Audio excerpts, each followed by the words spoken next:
저는 그래서 이 일을 하면서 모든 사람은 위인이라는 생각이, 그래서 가까이 다가오지도 못하고 한 몇 달을 빙빙 멀리서 돌다가 어느 순간 이제 제 머리를 쥐어뜯거나 머리카락을 쥐어뜯거나 제 무릎에 똥을 싼 적도 있어요.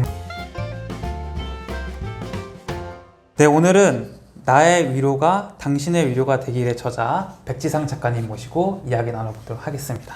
작가님, 구독자분들 인사할까요? 네, 안녕하세요. 네, 백지상 작가라고 합니다. 본캐 이름은 백지연이고 부 캐릭터 이름은 백지상. 그래서 상담 심리사로 이제 20년 넘게 25년 정도 활동을 해오면서 또 예술 활동, 예술가로서의 이름은 백지상 이렇게 활동하고 있습니다. 네. 제가 이제 작가님 그 이력을 보니까 치유예술작가협회에서 회장을 맡고 계시더라고요. 네. 이 치유예술작가협회는 어떤 협회인가요? 네. 그러니까 이제 제가 22년도에 그렇게 오래되진 않았는데 이제 제 정체성이 두 개라고 말씀드렸잖아요. 네. 그래서 상담 심리사로서 이제 한 20년 넘게 상담을 하고 그다음에 또 예술가로서 한 6년 정도 활동했을 때인데 문득 이 기차 선로처럼 두 개가 별도로 제 안에서 각각의 정체성으로 이렇게 진행되고 있었는데 이걸 좀 연결하고 싶다라는 마음이 많이 들었고 네. 그래서 나랑 같이 할 사람들 좀 모아서 같이 하면 좋겠다라는 마음으로 예술가, 그러니까 화가 반, 네. 그다음에 뭐 치유자 반, 치유자에는 상담 심리사도 있고 미술 치료사도 있고 또 요가 치료사도 있고 다양한 치유자 반, 이렇게 해서 22년도에 발족을 했는데 그때 2명에서 처음에 발족했고요.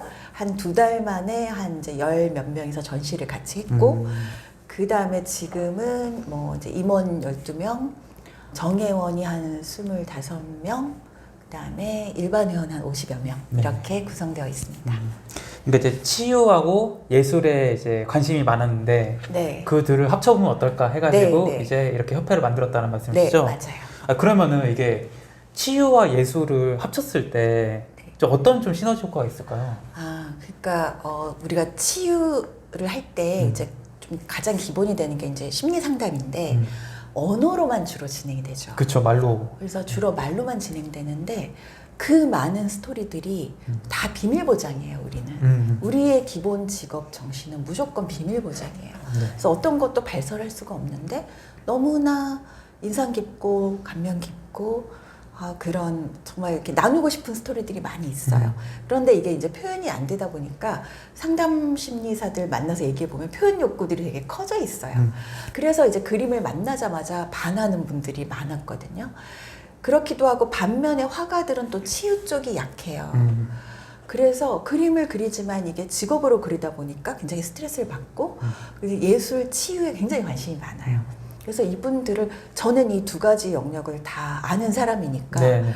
이분들을 모아서 서로가 서로로 하여금 스며들고 배우게 하면 어떨까 이런 마음이 들었고요. 실제로 그런 일들이 지금 일어나고 있어요. 그럼 이제 그렇게 이제 어떻게 보면 치유 전문가와 이제 예술가죠? 예술가를 네. 이제 한데 모아놓고 이제 협회를 운영하시면서 여러 가지 활동을 해보셨잖아요. 네. 그렇게 다 모아놓고 해보니까 네. 어떤 걸 좀 새롭게 좀 알게 되거나 느끼신 게 있으신가요? 네. 일단 처음에는 좀 힘들었어요. 왜냐하면 저는 이 두 가지 영역을 다 알지만 이 각각의 분들은 각각의 영역을 몰라요. 그래서 이렇게 서로 만나고 시너지가 나게 하기 위해서는 저의 역할이 굉장히 컸던 것 같아요. 그래서 조금 힘들었고요. 일단 예술가는 굉장히 이제 깊이 있게 예술만을 추구했기 때문에 표현력이 뛰어나죠. 네. 하지만 이것을 자기 치유로 연결하지는 못했고요. 그다음에 치유자들은 자기 표현 욕구가 큰데 아무것도 표현하지 못하고 숨어서 상담만 해왔잖아요.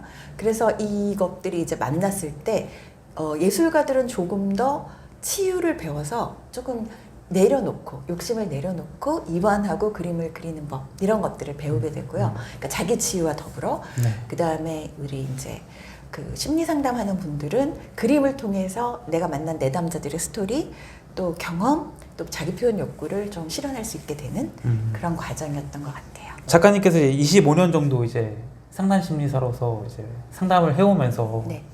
뭔가 수많은 사람들의 뭔가 고민과 또 그들이 갖고 있는 뭔가 고통, 괴로움 이런 것들 많이 들으셨을 거 아니에요. 네.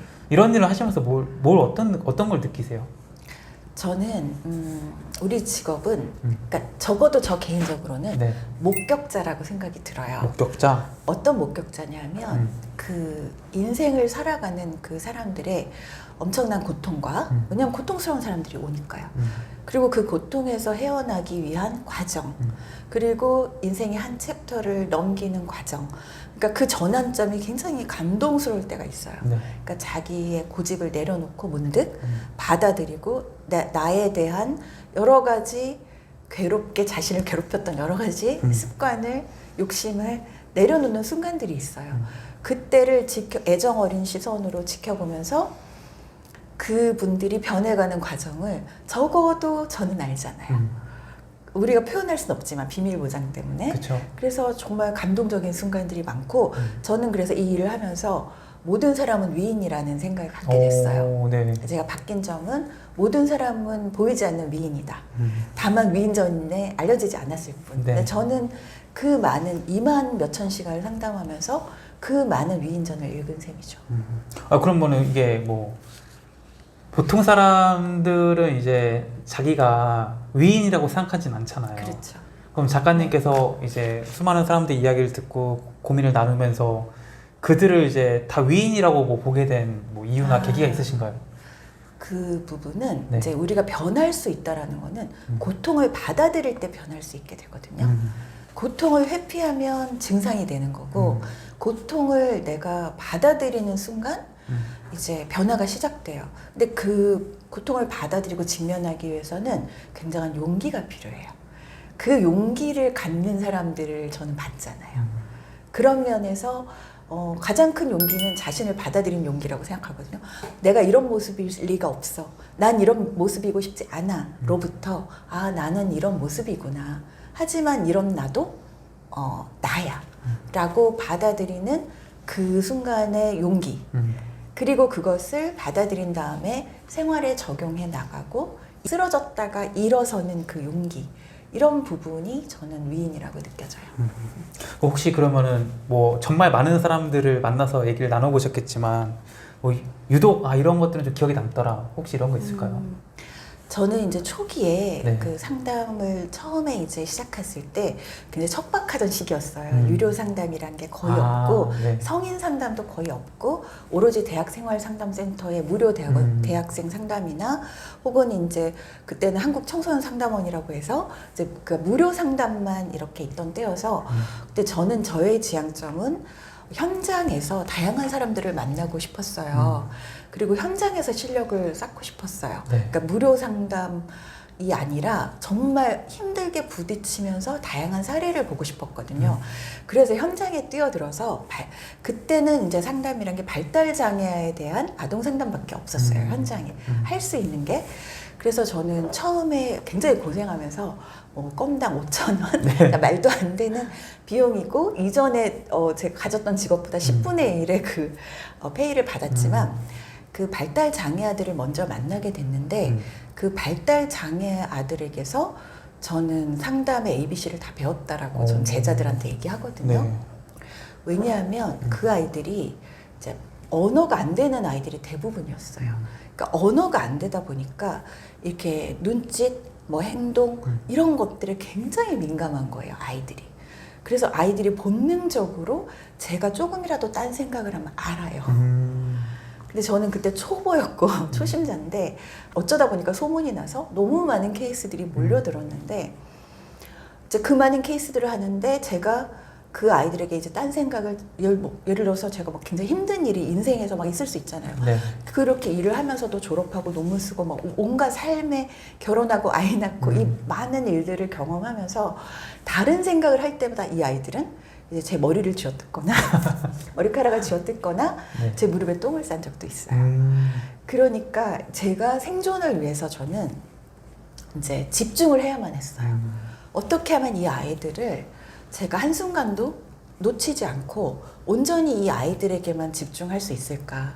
그리고 이 아이들을 제가 미워하는 마음이나 혹은 싫어하는 마음이 없이 볼 수 있을까가 제 그 굉장히 화두가 되었어요. 그 상담 초기에. 그래서 저의 생존을 위해서.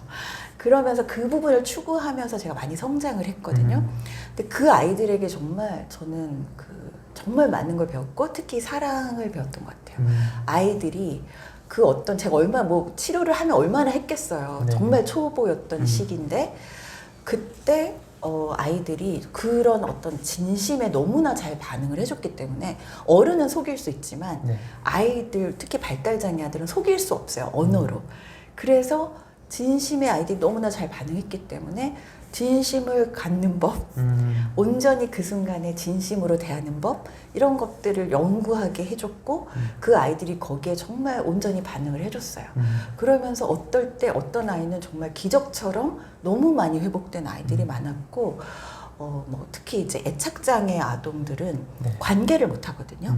그래서 가까이 다가오지도 못하고 한 몇 달을 빙빙 멀리서 돌다가 어느 순간 계속 조금씩 다가오다가 어느 날 제 무릎에 앉았던 순간이 너무 감동적이었어요.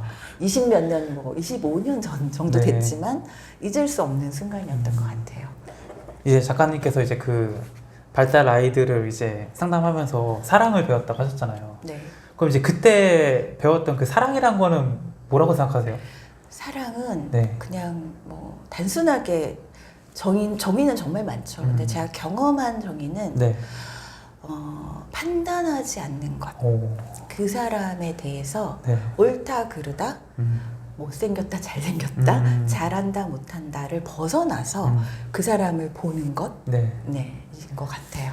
제가 경험한 네. 상담에서의 사랑은 그러니까 이제 있는 그대로 이제 그 사람을 받아들인다는 그런 개념인 거잖아요. 그렇죠. 그래서 사실 어떻게 보면 심리 상담이라는 거는 제대로 한다면 사랑을 전문적으로 전하는 방법? 전문적으로 사랑하는 방법이 아닐까 그런 생각을 해보기도 했어요. 저도 이제 그렇지만 이 영상을 보시는 분들도 아마 있는 그대로 그 사람을 받아들여라 이런 얘기는 많이 들어봤을 그렇죠. 거예요. 너무 흔한 얘기죠.